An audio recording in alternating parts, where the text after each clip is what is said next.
So Ableton's operator kind of looks quite complex, but it's actually quite simple once you get to know it. I thought I'd show you a few practical uses of Ableton's operator so you can actually start using it in your tracks. Just quickly as well, if you want some free music production stuff, go check out the free downloads page linked in the description. So just a quick disclaimer before we dive into the video. This video is not going to cover the basics of FM synthesis. If you want to know how to use Operator or what FM synthesis is, then I'll leave a link at the top to another video that we have that explains that. All right, so I've got a blank operator here, and the first thing I'm going to do is actually just completely not use the FM functionality to it and just use it as a regular synthesizer. So this is something I often do, actually quite frequently, and it's a little bit easier to use it like this sometimes because usually we're pretty comfortable with usual synthesizers, and operator just looks a little bit confusing and different, so we don't use it. But if I swap the algorithm over to this mode, this is just a regular synthesizer. There's no FM going on here. So now the benefit of operator is we have these 4 operators here, and they're completely separate to each other, and we can have our own different envelopes for each one. This is a pretty unique thing in the world of synthesis, because usually there's like 1 or 2 envelopes that you can use, and you have to like assign them to different things, and it gets confusing. So I'm going to make a baseline patch in this one, and baselines are usually pretty simple patches. So this is why I'm doing it in this way. I actually use operator all the time to make baselines, but I just use it on this mode. So I'll show you what I mean. The first one, I'm going to change this waveform to a square wave, the square D. And then the second one, let's just play this first, right? Maybe I'll bring the filter frequency down. And then once you click on this panel, you can see that all of the parameters are here. So I can just assign some envelope to it. And we've already got a baseline. There you go. Now at the moment you might be thinking there's no point of using operator here. You could use anything for this, and you're totally right in thinking that. Where operator becomes a little bit more interesting is that you have 4 of these things, and it's really easy to just quickly make them. So this second one, I can change this to like a saw D, and you can sort of start playing with the level of these 2 things. So now it's sort of more like a saw pluck. And you've got the envelope here as well. So I can just really easily make it just like the transient of a saw and the body of a square wave. You can also play around with this coarse knob here. Let's add another one here, and I'm going to choose anything, maybe just like a saw 4, and then just change this slightly from the last one. So maybe a bit more coarse. So now they're sort of just creating some interesting effects. You could even try just like a sine wave. All right, so we've got a bit of upper harmonics going now. And then in this last one, we could even do something like some white noise, right?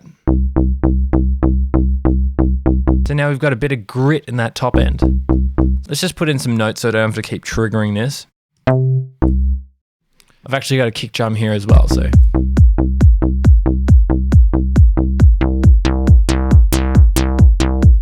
So you can hear the white noise when I sweep that filter up. It just makes it a little bit more gritty in that top end, a bit more interesting, I think.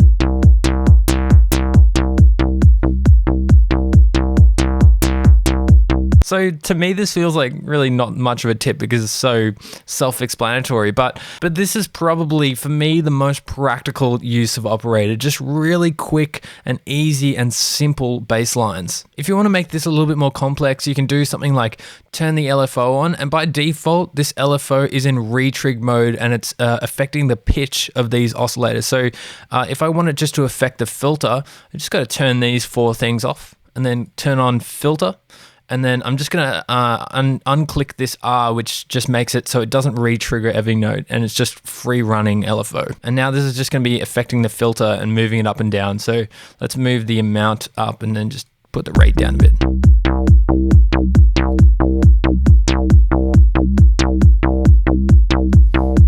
So I've got some MIDI notes here prepared, and I've just prepared a little pad as well, just to show you how something as simple as this can be used really effectively in your track. So have a listen here.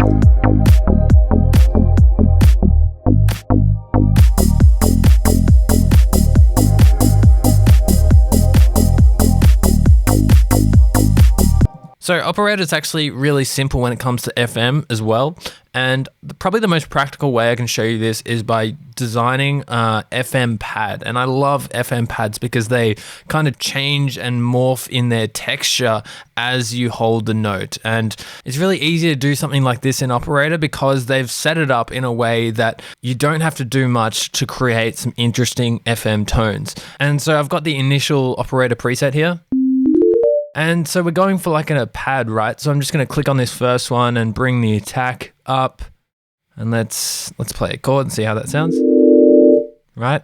And then we can bring this other operator up as well and bring the attack a little bit longer. Maybe bring the sustain up as well. And I'm actually going to bring the release out as well. So once I let go of the note, it's just going to keep ringing. And then as you hold it, you'll realize that this second operator will start to get engaged and change the tone, right? Right, it's really cool. Ableton have really designed this device for experimentation. So go in and use all of the operators. Let's use them all, and then sort of just change the envelope of each one. And so it starts to get brighter and brighter. Maybe we could bring the coarse up. Let's see how that goes. And then we can start to filter away because it's getting a little bit too intense, right? Maybe I could put some envelope on the filter as well and have that sort of swelling in just like the other ones.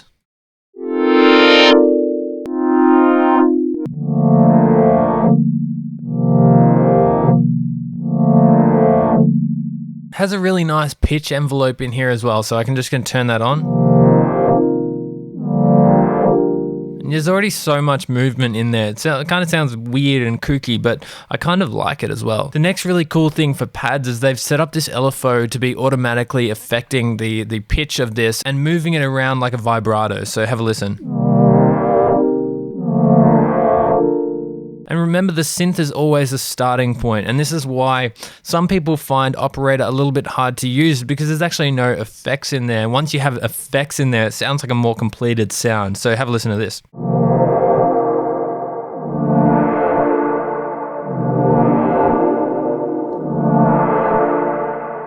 That was so quick and easy to do, and it's really cool because of the experimental nature of Operator. Every time I design one of these, they sound different. So I wanted to actually dedicate one little section of this video to practical experimentation. So Operator, like I've been saying, is very experimental device, but they make it very usable as well. So now that I've got this pad set up like this, I can click on this shell here, and because I'm using all 4 operators, it makes it really cool when I experiment around with the different algorithms and how they modulate each other. So you get some really interesting effects by doing this.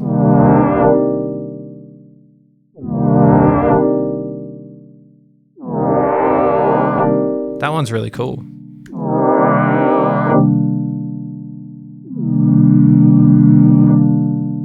So playing with the different algorithms is a purposeful experimental feature that they've included in this thing so that you can design your synths and then uncover new sounds as you go along. Another thing that really shouldn't be understated is a lot of the time when I create pads like this, if I put the MIDI note a few octaves lower and play the same note, often it creates a really cool bass line. So you could even change the voices to 1 here, so it just plays 1 note at a time.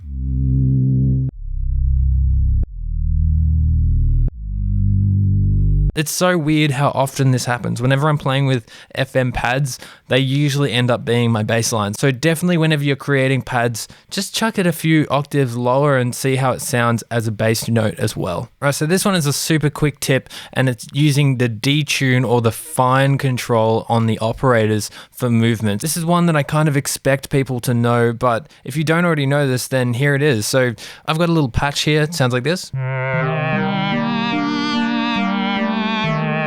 I've got these operators all modulating each other. And if I just change the fine knob, just tiny little bits on each one, you'll hear the difference in the movement that it has. So this is the basis of why a respace sounds the way it does. It's got lots of movement because the operators are slightly detuned from each other. So have a listen.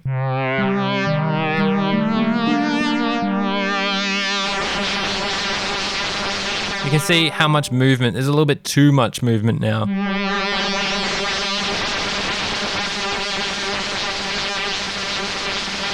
Compared to when I bring them down. No movement.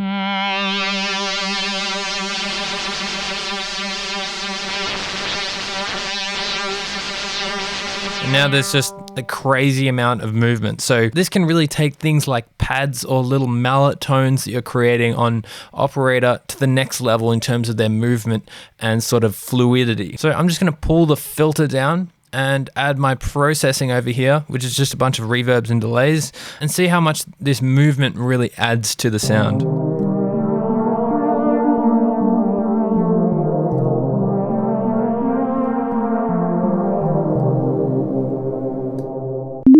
Alright, so another really useful thing that you can use Operator for is Transient Design. So a lot of the time I create a bass line and it has a nice body and a nice sound to it, but if I want it to punch a little bit more, you can actually make those transients stand out a little bit more. And the Operator is great for creating transients. So what I mean by this is just duplicating the bass patch and having the exact same notes play, but having Operator just create FM sounding transients. So it's really easy to do this because each operator can affect one another, and you have all these sort of experimental controls over here, but they have their own envelopes per one. So I can just grab this sine wave and just make it like a plucky sort of transient sound like this. And then I can start modulating it with these other ones here as well. So maybe this one, I could change the tone, maybe change the chorus around. So just experiment around as we have been doing. Maybe a bit of white noise in here as well. Or white.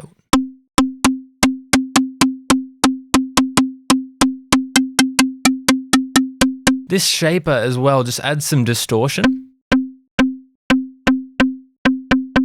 Right, and then we can use these algorithms over here to change it up completely. And then I'm going to use this EQ over here and just cut out the low end. So now we just have like the top end transient for a bass line that we could layer over something that we had before. So this, and then just grab the same MIDI notes.